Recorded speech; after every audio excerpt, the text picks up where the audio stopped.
सेवा का अवसर। ब्राह्मण भी जो हैं वो चाहते हैं कि वैतनिक हो जाएं, ये सेवा है। उसको शूद्र कहते हैं, उसमें द्र है, उसमें आदर है, उसमें द्रवित होना है। धातु का अर्थ सब आप लोग विद्वान हैं, समझ लीजिए। जिसको आदर दिया जाए, जो समाज के लिए आदरणीय है। क्यों आदरणीय है? एसपी साहब बहुत अच्छे हैं, डीएम साहब बहुत अच्छे हैं, क्योंकि वो सेवा करते हैं तन्मयता से।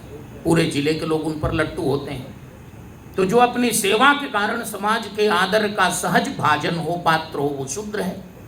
और उसको जब कई बार सारे सांसारिक सुख सुविधाएं प्रतिष्ठाएं उसको सुलभ हैं, उसको न संध्या वंदन करना है न ये करना है। अब कह रहे हैं कि क्यों रोक दिया? अरे रोका कहाँ है?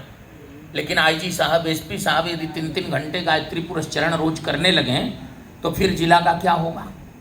क्षेत्र संभलेगा? इसलिए उनको छूटा। जिनको कहा है कि आपको करना है, वो कहते हैं कि हमसे हो नहीं रहा है। कहाँ फंस गए? आज इनको कह दिया कि तुम वही काम करो जो काम तुम्हें दिया गया है, तो वो कहते हैं कि रोक क्यों दिया गया? अरे भाई, ये रोका नहीं, व्यवस्था है। और जब वो काम बढ़िया से किया तब वैश्य बने। वैश्य बनकर अब एक तपस्या का आश्रम हमारा जुड़ गया। वो क्या है? ब्रह्मचर्य आश्रम। शूद्र तक केवल गृहस्थाश्रम है। और कलिकाल में जब ये नष्ट हो जाते हैं शूद्र प्रायेषु वर्णेषु, तो सारे वर्ण शूद्रवत हो जाते हैं। न संध्या करनी है, न कुछ करना है, न नियम करना है, तो सब शूद्रवत हो गए, शूद्र प्राय हो गए। प्रायिक वचन है। वैश्य के बाद क्षत्रिय बने तो 2 आश्रम बढ़ गए, और शुरू में ब्रह्मचर्य और अंत में वानप्रस्थ, बीच में गृहस्थ। और तब ब्राह्मण बने। तिनमा द्विज द्विजमा श्रुतधारी, इसमें भी पूरा क्रम लगा हुआ है। तो ब्राह्मण जब बने तो इसमें 4 आश्रम हो गए। केवल तपस्या ही तपस्या है।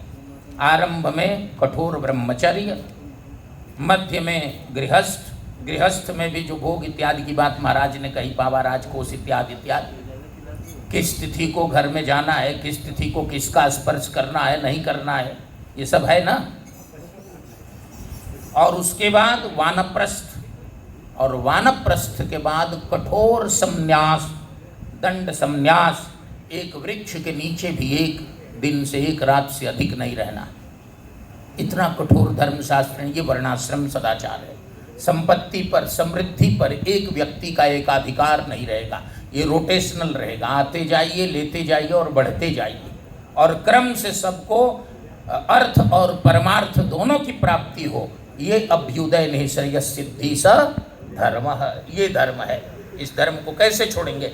इसी धर्म को वाल्मीकि ने कहा, इसी धर्म को वेदादि शास्त्र कहते हैं, इसी धर्म को मनवादि शास्त्र कहते हैं, और इसी धर्म को गोस्वामी तुलसीदास भी कहते हैं।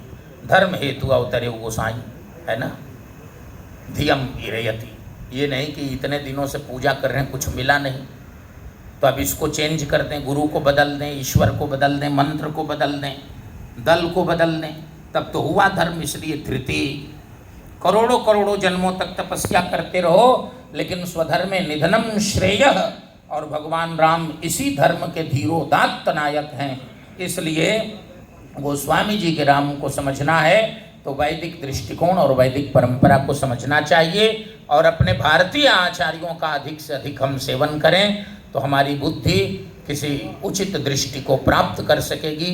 आप लोगों ने मुझे अंत में बहुत अंत तक